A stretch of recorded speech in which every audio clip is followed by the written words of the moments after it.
हमारे सेहत के लिए शहद का अहम स्थान है, चाहे फिटनेस की बात करें या सेहतमंद रहने के लिए दवाइयों के निर्माण की बात करें। बहुत सारी ऐसी औषधियाँ हैं जो बिना शहद के हम उपयोग नहीं कर सकते हैं।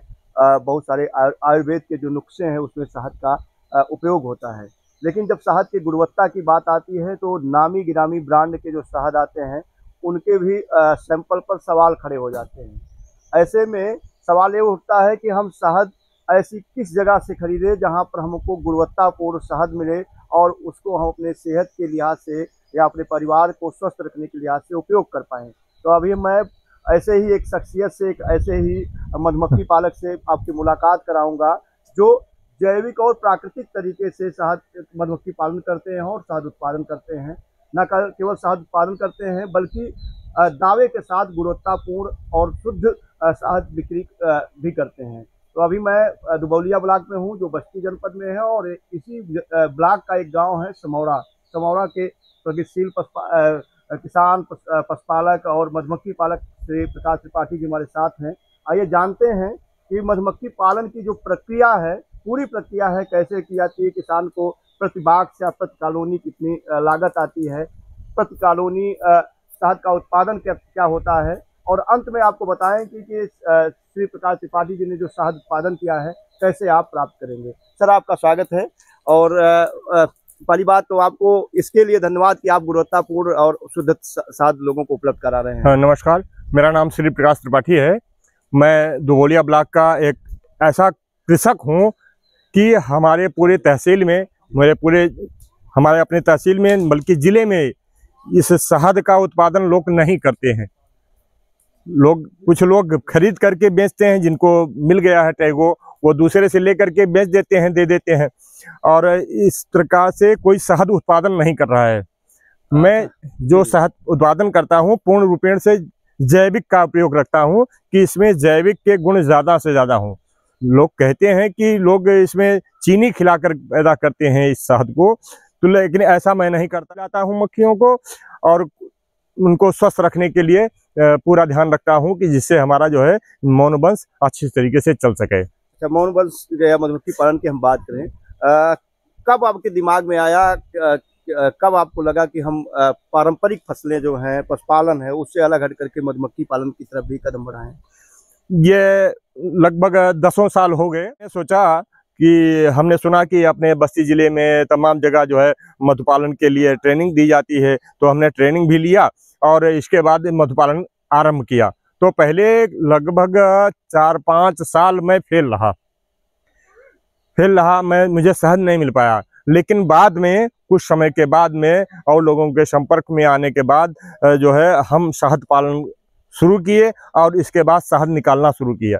तो पहले दूसरे साल 2 साल तक जो है ज़्यादा शहद नहीं मिल पाया, लेकिन तीसरे साल जो है हमने 40 बक्सों का इंतज़ाम किया और उसमें ढेर सारी मक्खियाँ लाई और जो है हम शहद उत्पादन किया। आपने अभी बातचीत में बताया कि हमने ट्रेनिंग लिया है। बहुत सारे मधुमक्खी पालक भाई, युवा बेरोजगारों के सामने एक बड़ा संकट रहता है कि वो कहाँ ऐसी किस जगह से मधुमक्खी पालन की ट्रेनिंग ले जहां उनको बेहतर तरीके से प्रशिक्षण प्राप्त हो और बेहतर तरीके से वो सफलता प्राप्त करें। तो इसके लिए अपने जनपद में जो है हमारा सौभाग्य है कि हमारे बस्ती जनपद में मधुमक्खी पालन की ट्रेनिंग होती है। वहाँ से हमने मधुमक्खी पालन के लिए ट्रेनिंग किया था। जी जी। कितने दिनों की ट्रेनिंग के लिए? ये 3 महीने की होती है। हाँ। तो इसके लिए सरकार की तरफ से कोई शुल्क निर्धारित है या निःशुल्क किया जाता है? नहीं, ये सरकार के द्वारा निःशुल्क दिया जाता है। अच्छा, आपने 40 बक्सों से बताया कि शुरुआत किया, तो प्रति बक्से के हिसाब से अगर लागत की बात करें तो मधुमक्खी पालक को प्रति बक्से पर या प्रति कॉलोनी कितनी लागत आती होगी? ऐसा है कि एक कॉलोनी के लेने के लिए 500 रुपया, 450 रुपया प्रति फ्रेम के रेट से मिलता है। जी जी। तो ये मान के चलिए कि 5000 रुपया प्रति यूनिट, प्रति बक्से की लागत आती है। हाँ। इसके बाद हमें मोम सीट लेनी होती है, जी जी। फ्रेम लेना होता है, जी जी। इनके लिए दवाइयाँ लेनी होती हैं, एसिड है, जी जी। और एक और आता है पाउडर, तो ये सब देना पड़ता है बीच बीच में। तो लगभग कितना लागत एक बक्से पर आ जाता होगा इस हिसाब से? अब इस लागत पे मान के चलिए कि 5000, एक बक्से पे 5000 के ऊपर लग रहा है लागत। तो एक बार आप बक्सा क्रय कर लेते हैं तो कितने साल इससे आप पालन कर सकते हैं? अब जब तक बक्से हैं तब तक आप पालन कर सकते हैं। इसके बाद अगर हमारा मौनवंश आगे चल रहा है, हमें इससे लाभ हो रहा है, तो हम और बक्से बढ़ाएंगे और उत्पादन करेंगे। अच्छा, अगर हम मधुमक्खियों की किस्मों की बात करें, बहुत सारी मधुमक्खी पालन जो व्यावसायिक लेवल पर होती है उनका किया जा रहा है, आप कौन सी किस्म का पालन कर रहे हैं? एपिस फेलिमेरा इटालियन मक्खी है ये, जिसका मैं पालन करता हूँ, इससे उत्पादन करता हूँ। तो मक्खियाँ कैसे आती हैं, ट्रांसपोर्ट कैसे होता है, यहाँ बक्से में कैसे ट्रांसप्लांट की जाती हैं? ये इन मक्खियों को हम बक्सों में ही पैक करके लेके आते हैं और अपने यहाँ स्थगित कर देते हैं, यहाँ स्थापित करते हैं। तो एक बक्से में शुरुआत दौर में, जैसे रानी मक्खी की बात कर लें, शुरुआती दौर में रानी मक्खी के साथ कितनी मक्खियाँ आप प्रति कॉलोनी देते हैं? अगर प्रति कॉलोनी रानी मक्खी के साथ 10 फ्रेम से भरा फुल अगर बक्सा है तो इससे हमें जो है उत्पादन तुरंत मिलना चालू हो जाता है। अगर मौसम सीजन आती है तो पहले तो ये यूकेलिप्टस से कुछ मिलता है, इसके बाद ज्यादा से ज्यादा उत्पादन अपनी एरिया में मात्र सरसों के फूलों से ही उत्पादन मिलता है। इस समय जो है आम का है, लीची है, क्योंकि इसमें ज्यादा पौधे नहीं रह गए हैं तो अब इनको सिर्फ खाने जीने के लिए ही सिर्फ शहद है। अच्छा, तापमान की बात करें, पिछले 2 सालों में क्लाइमेट जिस तरीके से चेंज हो रहा है, तापमान में बढ़ोतरी हो रही है, मधुमक्खियों के जीवन पर या उत्पादन पर क्या प्रभाव पड़ रहा है? इनके जीवन पर बहुत बुरा असर पड़ रहा है, क्योंकि ये इतनी गर्मी बर्दाश्त नहीं कर पाती हैं। तो पिछले साल हम 40 बक्से से आरंभ किए थे, 40 पूरे बक्से मेरे खत्म हो गई, सारी मक्खियां मर गई। मैं बचाते बचाते परेशान रहा, उनकी देखरेख करते रह गया, लेकिन सारी मक्खियां मरते मरते खत्म हो गई। अच्छा, इस साल आपको फिर से क्रय करना पड़ा मक्खियों को? इस साल हम पुनः कर करके लाए हैं इसको। अच्छा, कहाँ से मक्खियों को क्रय करते हैं?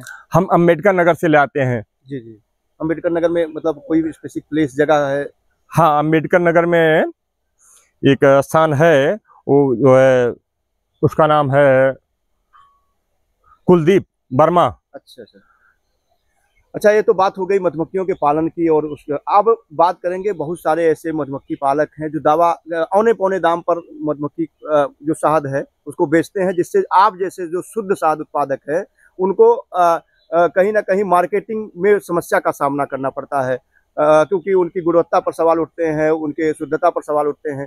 तो इसका कितना प्रभाव पड़ रहा है कि जो शुद्ध शहद के नाम पर नकली शहद बेच रहे हैं, आपके ऊपर उसका किस तरह का प्रभाव पड़ रहा है? इसका हमारे ऊपर बहुत बुरा प्रभाव पड़ रहा है, क्योंकि कुछ लोग चीनी से शहद बना करके मार्केट में उतार देते हैं, कुछ लोग गुड़ या राब बना करके ही बाजार में उतार देते हैं। अब क्योंकि कंपनियों का उनको ब्रांड मिल जाता है, रुपया दे करके वो ब्रांडेड पास हो जाता है, अब वो राब और चीनी में दवा डाल करके उसको शहद के रूप में परिणित करके। शहद की गुणवत्ता की बात कर रहे थे, कैसे आपके जो शहद है दूसरों से अलग है? मेरी सफेद शहद है और हम सफेद शहद सरसों वाली वही उत्पादन करते हैं, वही रखते हैं। लोग कहते हैं कि मुझे लाल वाला चाहिए और जो लिक्विड हो। हमारी वाली शहद जो है सफेद होती है, जमी होती है। अब इसको जमी से लिक्विड करने के लिए हमें धूप देना पड़ता है, टेम्परेचर देना पड़ता है, तब जाके लिक्विड हो पाती है। और मैं चाहता हूं कि सफेद शहद ही लोग यूज करें, और जिससे गुणवत्ता बहुत है। इससे नकली शहद की पहचान हम करें, अगर बहुत सारे लोग तो नकली शहद का खरीद लेते हैं जानकारी न होने। अब नकली शहद ये है कि अगर मेरे कपड़े पर, आपके कपड़े पर यहाँ शहद गिरा दिया जाए एक बूंद, तो आपके कपड़े में कहीं भी शहद टच नहीं होगा और शहद नीचे गिर जाएगी। असली शहद की पहचान, ये असली शहद की पहचान है। और नकली शहद आपके कपड़े में घुस जाएगी। अच्छा, चिपचिपा पदार्थ, वो चिपचिपा होता है, वो आपके कपड़े में गिरेगी लेकिन अपना छाप छोड़ती जाएगी, और ये छाप नहीं छोड़ेगा, जो है अपनी साथ वो घूमती हुई निकल जाएगी। अच्छा, रबी सीजन में जो आप मधुमक्खी पालन करते हैं सरसों के खेत में, फूलों में या फसलों से, एक सीजन में प्रति बॉक्स कितना उत्पादन लगभग मिल जाता होगा? हाँ, हमारे अच्छा उत्पादन होता है, बहुत अच्छा। तो जो 10-12 किलो शहद एक बक्से से हमें मिल जाता है। दर्शक हैं जो खरीदना चाहते हैं शहद, अपना मोबाइल नंबर साझा कर दें, जिससे लोग आपसे सीधे संपर्क करके शहद को क्रय कर पाए। हमारा मोबाइल नंबर है 9161 01 05 96। एक बार फिर से रिपीट कर दीजिए। 9161 01 05 96। अच्छा, इस नंबर से संपर्क करके कोई भी शहद मुझे से ले सकता है। अच्छा, लेकिन एक चीज़ चलते चलते और मैं चाहूँगा, क्योंकि तापमान में बहुत ज़्यादा बढ़ोतरी हो रही है और इसी समय तापमान बढ़ गया है, तो मधुमक्खियों को आप जिंदा रखने के लिए, सुरक्षित रखने के लिए क्या तरीका अपना रहे हैं?